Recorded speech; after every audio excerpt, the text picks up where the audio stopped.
are entered for both English language and English literature GCSE. So they will come out at the end of year 11 with 2 grades, one for lit and one for lang. Just a note there about the second bullet point on the slide. At the moment, the government are still saying that they want students to achieve a grade 4 in either English language or English literature.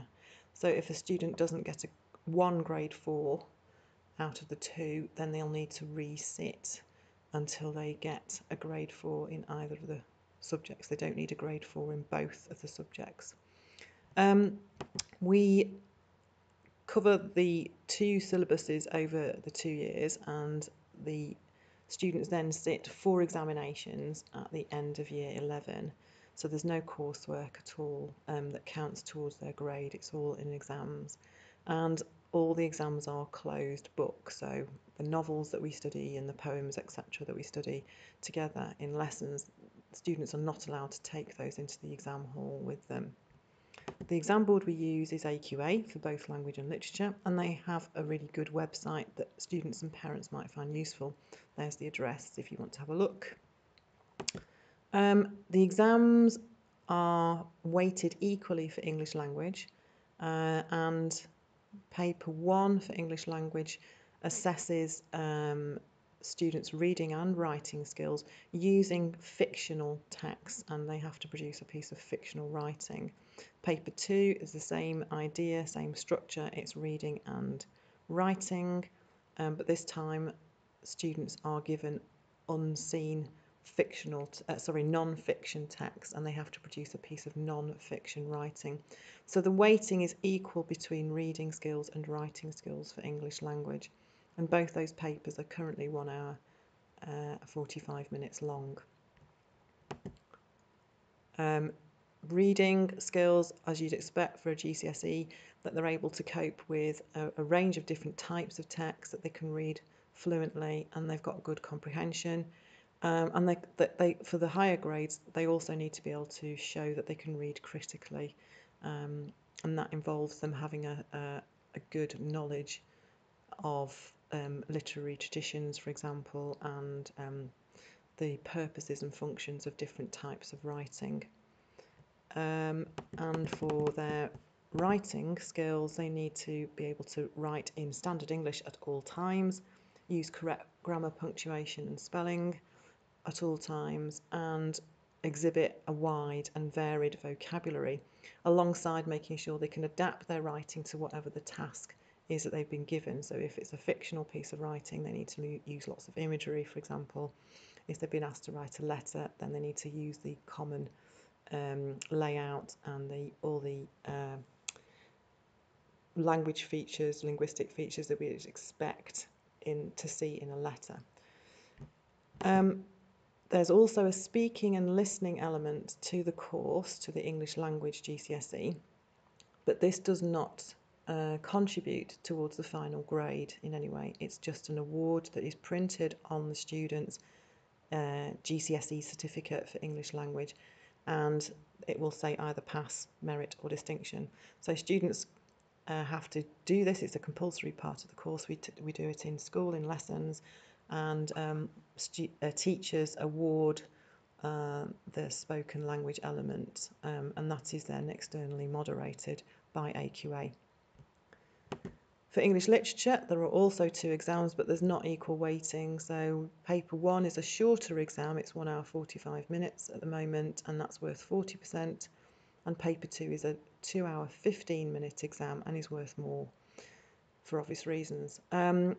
Paper 1, we study Macbeth and A Christmas Carol, and so students will be, again, not allowed to take the scripts into the exam hall with them, and they'll be given 1 question, there's no choice, and they have to write 2 essay responses, 1 on Shakespeare and 1 on the 19th century novel.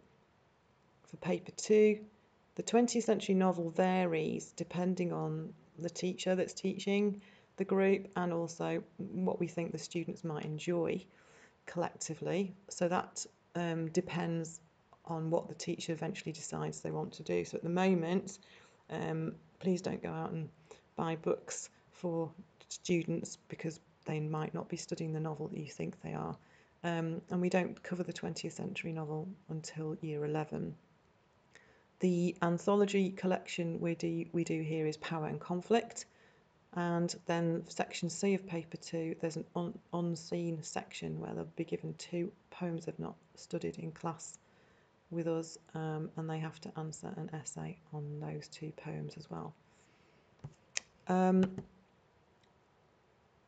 There are downloadable versions, and we put digital copies of A Christmas Carol, for example, on Google Classroom for students, but they can be downloaded as well.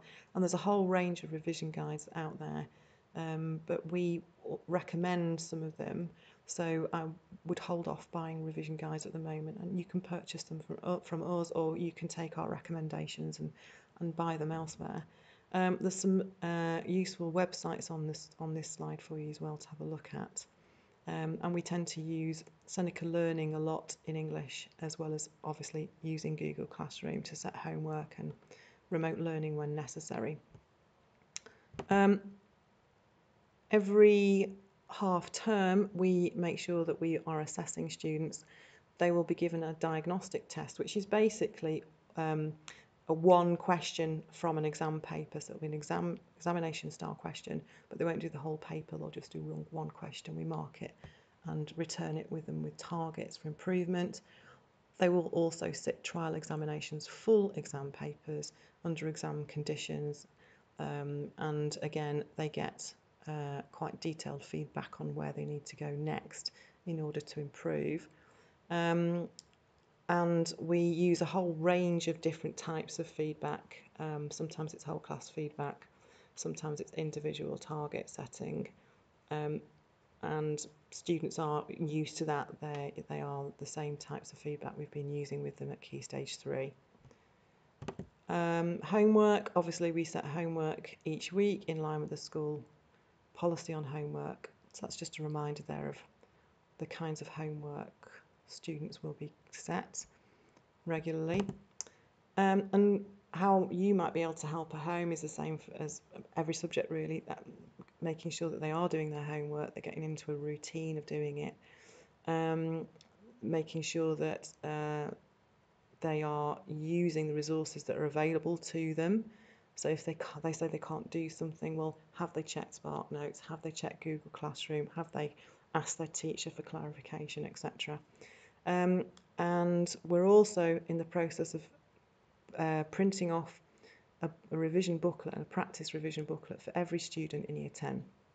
And these will be distributed as soon as they're ready, back from the printers. And these can be done at any point over the next 8 months. They're all focused on language paper 1, both the reading and the writing skills. And there are lots of tasks in these booklets, and lots of exam style questions to practice on, so they can be dipped in and out of at any point during the next 8 months.